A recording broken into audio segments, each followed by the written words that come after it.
I don't think there's many Classroom of the Elite fans who would disagree with the fact that this show's pretty overdramatic with a lot of things that, when you take a step back and you look at it, you could say, was there really this need to tear the classroom apart after, spilling some secrets that everyone had? And probably not, but it makes for an entertaining, dramatic kind of almost, in a way, like some reality TV episode. And to get the truth about what happened with this girl, I mean, it's one of those things where I think a vast majority of Classroom of the Elite fans are not the biggest fans of Kushida. Like, seriously, she's just a snake. She's Two-Faced. She's just someone you want to see pushed off that boat some marks back there. But you understand the thought process of trying to keep someone around, they could be a valuable tool, and to get the information and to see the cat finally out of the bag of what this internet clown did, it's hard to feel any sympathy for her because it's not to say like you don't see the train of thought. I think they did show us the train of thought. You see how she wanted that validation. She basically sought after that ecstasy of, well, people are praising me, people are wanting me, and it got to the point of more or less being taken advantage of. And you can understand the frustration and wanting to vent those frustrations online. I thought they did a great job with that. But when you see what caused the class to go crazy, not only is it hard not to say, like, man, did they really,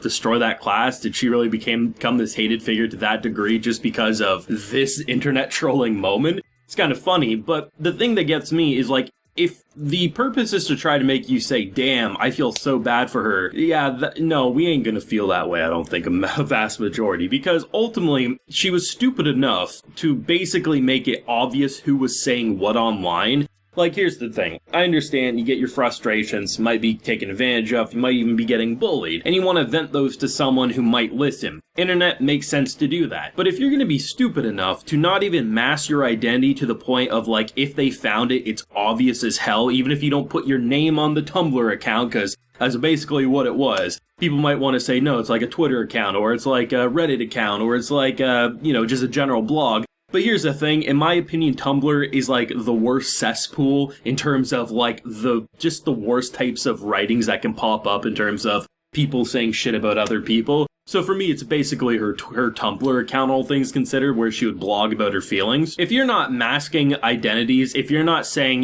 so that as soon as it was discovered, literally everyone knew who she was talking about and what everything was, like, it's hard to feel any sympathy for a girl who basically got fed up of being used, so she talked mad shit and basically acted Two-Faced behind their back at face value, go get them drinks online, post all this stuff, to the point that it explodes, and her kind of final hurrah is to spill the beans of who's cheating with who and just cause that tornado to launch. Like, I think they did a great job with the directing. I thought it was beautifully drawn. I loved the presentation of that. But it's hard to feel any sympathy for this Two-Faced snake, and if anything, I feel even less than I already did for her. I love the way that they ultimately got this truth out, because when you look at it from Horikita as well as Aino's perspective, they don't know shit. Like, we know of a rumor, but that's all it is. And when you have this bet going on where you have Horikita's brother basically serving as the witness so that basically they're going to be challenged in math, whoever gets the top score. If our girl loses, she's expelled alongside Aino, and if ultimately she wins, obviously it's going to be a lot better of a situation.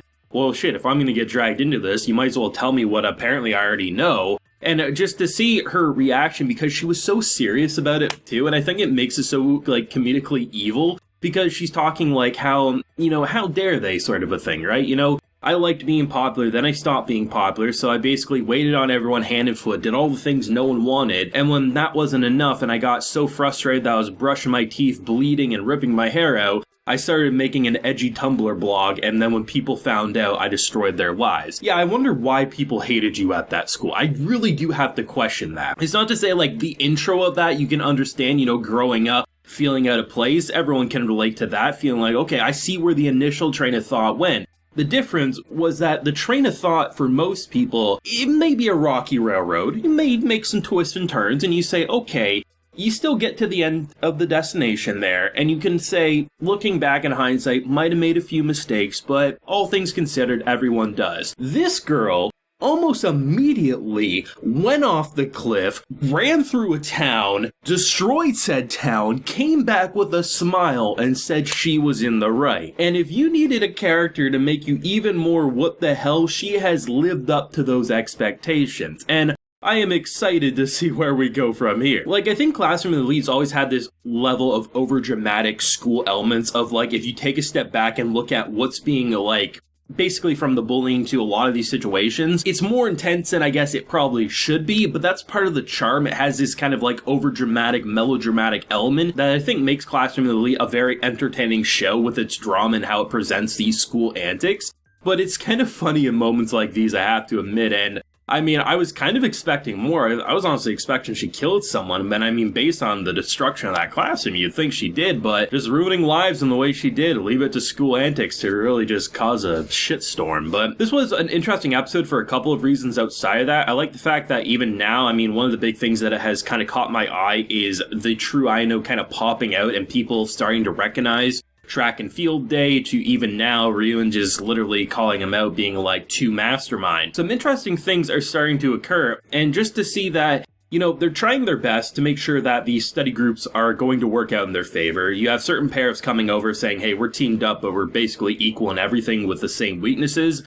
We don't want to fail. Let's figure something out in order to do so. And then just the kind of casual remarks of being like, you know, I have no idea why I'm with you sort of a thing, because I know has kind of been in the background. People don't even realize he's there most of the time. No shit, I saw him race against the student council president. He was really damn good. Well, I went to the bathroom. I didn't see that. It's just kind of fun to see those like little moments, because I wasn't expecting anything too big in this episode. I thought it'd be more of a setup episode preparing for the test, because ultimately, you know, they could really massively fail or succeed in ways that maybe the other classes don't expect. And you know, you get the basic kind of like, you know, the same girl trying to be flirtatious, trying to say, oh, you know, class is done now, let's go walk. Yeah, no, I'm good. He's just so, like, casual about everything. This girl is probably heartbroken at this point. He doesn't give a shit. He's got to talk to his girl over here. And that's what I like about this episode, is that it definitely reveals, I think, what we wanted to know at probably an appropriate moment. They had it long enough, the mystery of this girl going psycho, feeling two-faced, and trying to stab our characters in the back. A good point to reveal this. And now that the cat's out of the bag with this kind of all-or-nothing bet, it makes the stakes feel a bit more higher without, you know, think about it, right? If we didn't know this information going into this test, and they ended up winning, and then she told him at that moment, it would feel a little silly. It feels a little silly seeing certain elements of it right now, but it feels like the right moment to reveal it going into this bet, and most likely persuading her over to our side after probably a crushing defeat, because I don't see how you expel Horikita and Aino and then carry on into Season 3 unless it's a way to get back into the school or something, I don't know. But time will tell with where they go from here. But in terms of, I think, visual directing, this might have been one of my personal favorite Season 2 episodes, just because of the more, like, sinister atmosphere to it, especially during that backstory. It did a lot to raise tensions in a pretty, like, what the hell am I watching situation. But overall, I leave another episode of Classroom of the Elite feeling excited about where the future of the show is going to go. Can't wait to see where the remainder of this season and also Season 3 will go in the future. But thoughts down below, theories if you got any, let me know. Leave a like if you enjoyed and subscribe if you're new around here. Till next time, everyone, please take care and have a good one.